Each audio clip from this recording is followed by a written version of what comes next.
Chapter 270, Reporter. Bang, bang, bang. Holding gun to a revolver that he rented from the Quelaw Club with one hand, Klein pulled the trigger repeatedly, hitting the bullseye accurately, with the worst shot hitting the 8 ring. By feeding his practice with live bullets, along with the superhuman control that he had after becoming a clown, his marksmanship was considered rather excellent. If I continue practicing for a few months, I could even be considered a sharpshooter. Klein unloaded the revolver in satisfaction and cleared the empty shells. They fell to the ground noisily as he looked at Talon Dumont with a smile. "Are you satisfied? Very good." The equestrian teacher, Talon, had already taken off his black tweed overcoat and light gray sweater and adopted a boxing stance. "Come on, let me see the standard of your fighting skills.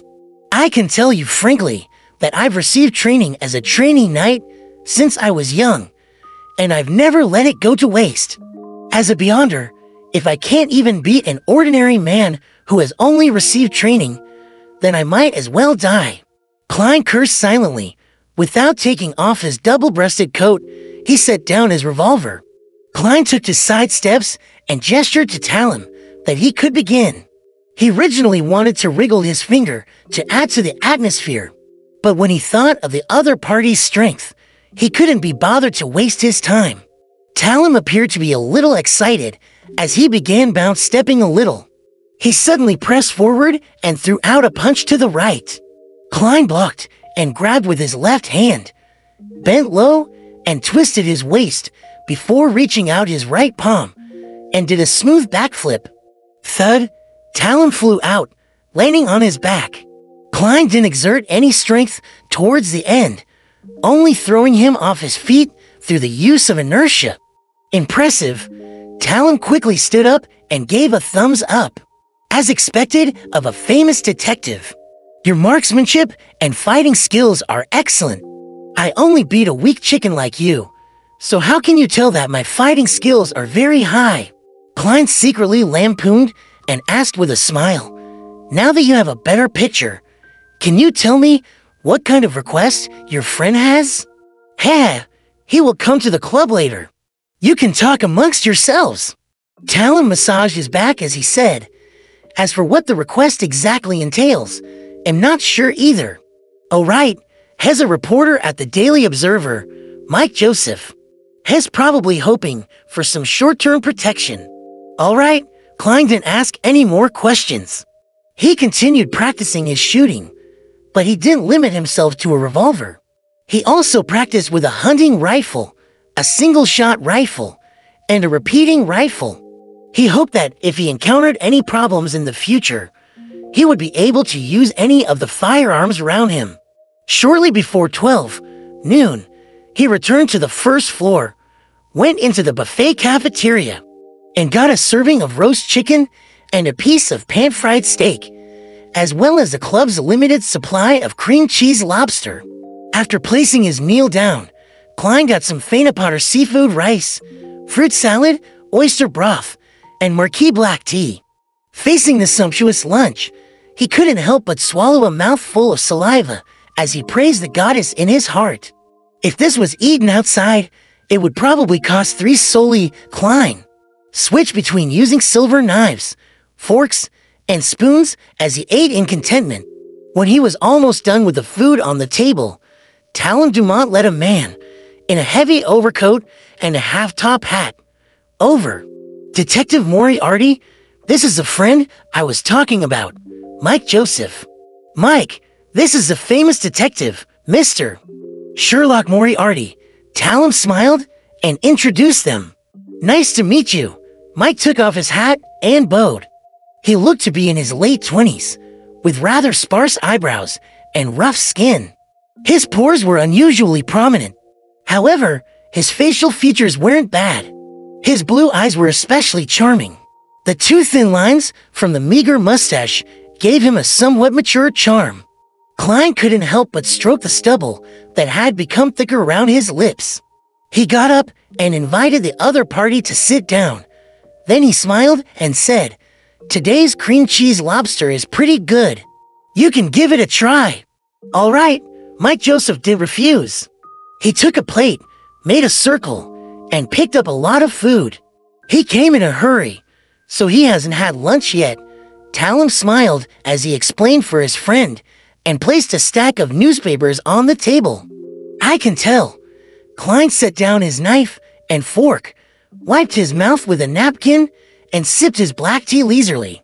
He was very satisfied with the meal. At that moment, Mike Joseph came back with 2 plates of food. He took a few quick bites to fill his stomach before looking up at Klein. Detective Moriarty, have you heard about the recent serial murders? The ones which had organs removed. Klein's heart skipped a beat as he asked. Talon nodded and said wistfully, as expected, every detective is paying attention to the serial killer. Mike pulled out one of the papers and pushed it to Klein. This is the latest story. Klein took it and discovered that it was the Daily Observer where Mike worked at. On the front page were the words, 11. Another lady killed. Civil House Yard is helpless. The headquarters of the Backland Police Department was located at Civil House Street, at the edge of Empressboro, so they were also known as Civil House Yard. 11, it's already the 11th case? Klein resisted the urge to frown and continued reading. He found that it was indeed the same as the case he had previously encountered. The victim was a woman dressed in a gorgeous long skirt and had her intestines removed from her stomach. This is clearly a case with signs of devil worship all over it. The Civil House Yard must have handed the case to the Night Hawks, mandated punishers, or the machinery hive mind squads. They have people capable of divination, mediumship, and all sorts of magical and effective beyonder methods. How is it that the case hasn't been cracked? Why isn't the criminal arrested yet? Does the criminal have rich anti-investigation powers and is able to destroy the souls of the deceased? Or could it be that the deceased soul, along with her innards, were extracted to fulfill the requirements of the devil worship ritual? Yes, is definitely capable of interfering with divination indeed, if the devil pathway beyonders lack such powers. How could they dare commit serial murders? Klein thought as he said to Mike Joseph, you want to do a private investigation. I'm sorry, I can't take this case. Without the invitation of the police, I cannot take it. I have to maintain a good relationship with them. The so-called good relationship is the kind where they invite me to the police station for coffee. Klein did some self-critical lampooning. The real reason for his refusal was that it was easy to run into official beyonders involved in the investigation of the serial killings, perhaps including the Backland Diocese Night Hawks. No, not an investigation. No, the precise description is that it's not an investigation to seek the murderer. I just want to finish my report. Mike Joseph swallowed some shrimp and explained. Report? Klein put down his white enamel cup, crossed his hands, and leisurely asked Mike Joseph. Mike Joseph said, if you buy the Daily Observer tomorrow or the day after, you'll see my in-depth coverage on the serial killings. The most important part is my reveal of what the victims have in common, so as to alert people who fall into this group. Oh, what do they have in common? Klein asked curiously.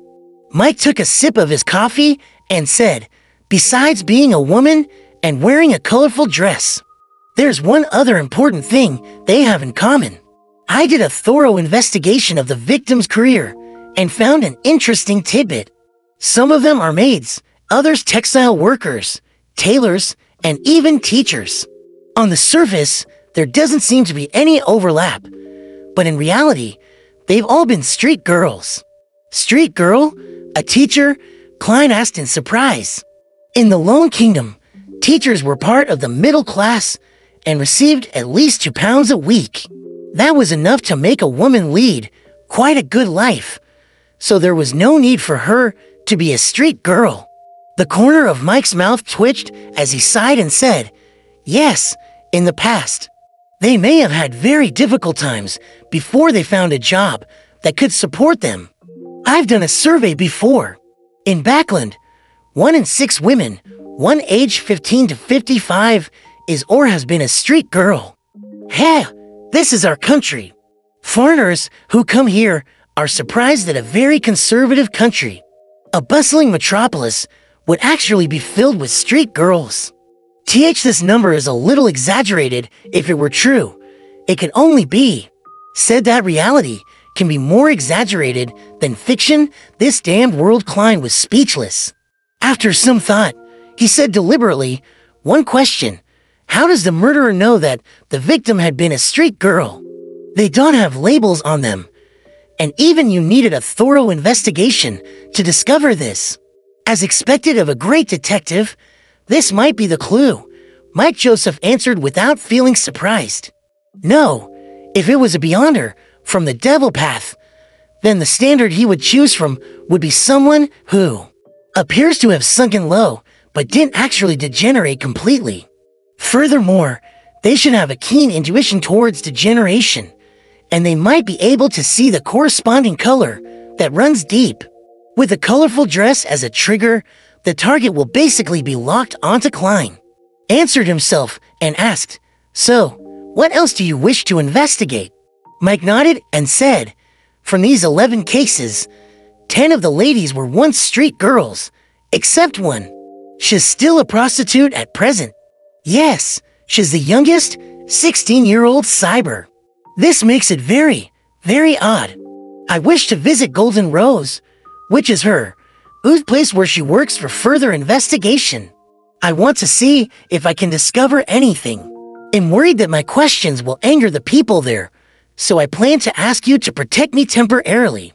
You don't need to teach them a lesson, and you just need to protect me at the most critical juncture and allow my escape.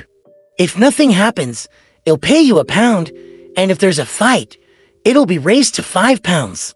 What do you think? Klein lied and replied, let me wash my hands before replying you. He bowed politely and sauntered over to the bathroom, where he tossed a coin and obtained a positive answer.